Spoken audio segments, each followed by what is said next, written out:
Well, tonight on the podcast, ladies and gentlemen, we want to look at the new Congressional Black Caucus leader, Representative Yvette Clarke. And we want to look at her in her Caribbean background. And we're going to take this directly from a Caribbean site and what they're saying about her.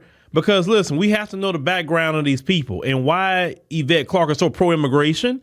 Well, like I said, it makes sense. So let's go ahead and check this out. All right, as you can see here, Caribbean Life, U.S. Representative Yvette Clarke is the new Congressional Black Caucus leader. There she go.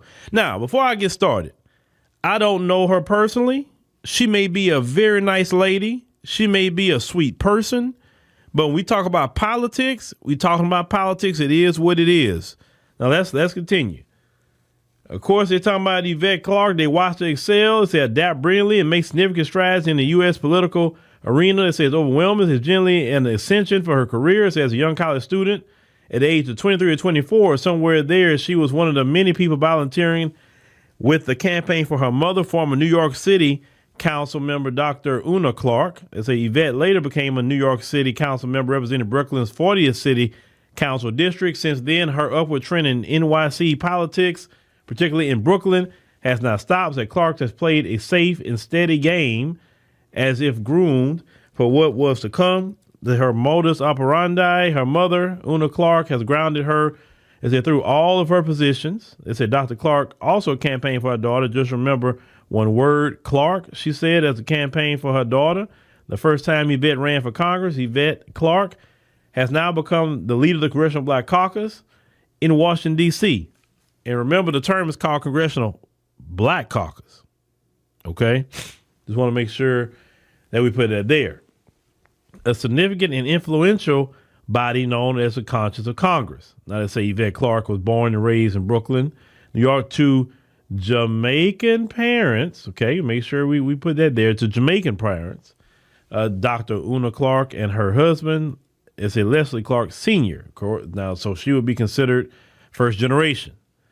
It said a feisty political. They said Dr. Una Clarke was the first Caribbean-born woman elected to the NYC Council, clearing the path for the younger Clarke's political career. It said their Jamaican roots run strong and deep. It said Yvette carries a sense of purpose and leadership for her Jamaican culture and historical black legacy. It said Yvette Clarke knows the Caribbean community in Brooklyn, where she serves well. She understands the fabric of their contribution to American society. Now, U.S. Representative Clarke's appointment is a source of inspiration and pride for the African-American and Caribbean-American communities across the United States. Yvette has always been able to find ways to elevate her Brooklyn community and its people. As her participation in the struggles and rights of the Haitian community in Brooklyn, where she serves, is one example of her tenacity and strength in addressing the plights and disasters for her constituents faced in the 9th Congressional District in Brooklyn, especially in economic development and immigration. I want to repeat that again. And immigration. There we go. Are issues she's consistently labeled and brought to attention. So she's bringing attention to immigration consistently. Okay. We just want to give you a background of who she is. Clarke's Jamaican heritage also prepared her to be a much-needed liaison to the United States and a diverse Caribbean community, helping to strengthen economic ties and trade relations. It says both an African-American and Jamaican. Well, according to what y'all say, her parents are Jamaican, so she's Jamaican. Say Clarke can easily recognize the issues that black people in America have been denied for years and implement strategies to tackle the problems for the young, both African-American and Caribbean-American. You see how they delineate it? You see here they're delineating between FBAs and Caribbeans, okay?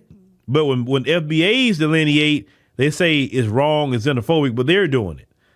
They say the U.S. Rep is also a role model for young black people in America, consistently implementing programs that both high school and college students can benefit from, okay?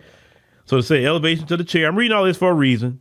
It says as the chair of the CBC, for U.S. Representative Clarke carries tremendous responsibilities. One of the most urgent issues the rep will have to tackle almost immediately is the issue of immigration. Now, black Americans, is this an immediate issue for you? As black Americans, is that an immediate issue for you? The 40 plus black Americans that's in this country, Is that an immediate issue? No, it's not. And that right there is where I want to go to. This is why more and more Black Americans are saying we really not too cool on people with foreign backgrounds or first generation people too much advocating, because they are going to lean on where they come from, right? So let's want to make sure I point that out. The delineation talking there, and her issue is immigration, where she's been talking that way. Okay, now let's get back on the screen here.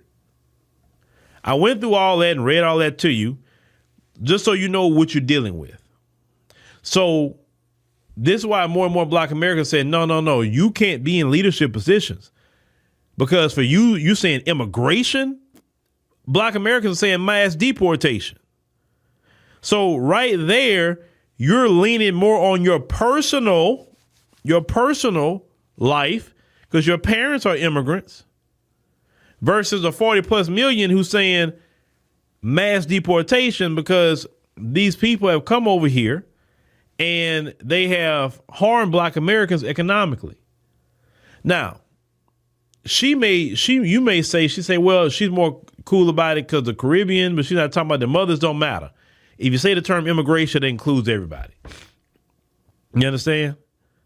How is FBA going to get something out this lady and Congressional Black Caucus when she's been known to be pro-immigration and say that's our first thing to try to fight against Trump about mass deportation? Try to keep people here who are here illegally, criminal migrants on top of that. She's want to keep them in the country. She's not worried about reparations. She's not worried about an anti-Black hate crime bill. She's not worried about your life, liberty, and happiness as Black Americans. She's not trying to go to war with the banks for discriminating against you in home loans, business loans. She's not going to war with the education system for undereducating you. She's not ready to go to war with mass incarceration. She's not going to war on any of that. What she's worried about is immigration. And this is why, once again, Black Americans have been saying we don't want people with foreign backgrounds to be in positions of leadership like this, because we have noticed, and this is admitted in Caribbean life there, their focus is not us, it is their backgrounds. So don't get mad when we call her out. Don't get mad when we on her like white on rice with her advocacy talking about immigration. That's what we're talking about here. I understand you got certain constituents in your district. I'm not talking about that. I'm talking about her being so pro-immigration. Because being pro-immigration is what got a lot of FBAs not working now, or the wages won't rise because if these companies got a plenty of workers to go to, they don't even have to pay minimum wage to, they're not going to raise salaries. It's just not going to happen. It's not. And these major corporations can afford to do it. They're not like the small business who just really got to watch their payroll. No. These big corporations who don't even pay taxes, that's what we're talking about. So no, Black Americans need to be paying attention to this lady every step of the way. Black Americans need to understand her get down and what it is. And we have to let her know it's not going to be tolerated what you're pushing. You're not pushing a pro-immigration stance. No. You're going to push what Black Americans need you to push, or you going just as much as Kamala Harris got that work, you'll be getting that work next. You better believe that. And I'm definitely going to stay on top of Ms. Clarke here. I'm listening to every word she's saying. Oh, I'm listening. Because we're not, no. It wouldn't be fair to Vice President Kamala Harris. If we was on her, we definitely got to get on this one. Because that goes more and more of those Democrats trying to undermine Black America, and we're not